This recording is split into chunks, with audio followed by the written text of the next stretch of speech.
बिस्मिल्लाहिर्रहमानिर्रहीम। इस वक्त जो खूबसूरत चेहरे ये आपको नज़र आ रहे हैं, ये नौजवान, ये अल-खिदमत के रज़ाकार हैं, यहाँ पर कायरो में, और कुर्बानी के अमल की निगरानी कर रहे हैं।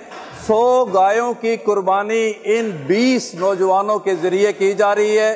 ख़ास बात यह है कि ये तमाम नौजवान खुद गज़ा के मुहाजिर हैं जो यहाँ पर कायरो में आए हुए हैं अपनी फैमिलीज़ के साथ। इसके अलावा 70 और रज़ाकार हैं जो फील्ड के अंदर हैं और गज़ा की फैमिलीज तक गोश्त पहुँचाने का काम कर रहे हैं। इन ईद के 3 दिनों में इन 90 रज़ाकारों के ज़रिए अल्हम्दुलिल्लाह अल-खिदमत 2000 फैमिलीज तक पहुँचने की कोशिश कर रही है। उनको ईद के कुर्बान का गोश्त भी मुहैया किया जाएगा, बच्चों को ईदी दी जाएगी और उनके घरों में इमदाद भी पहुँचाई जाएगी। इंशाअल्लाह ये अमल ईद के तीनों दिनों में जारी रहेगा।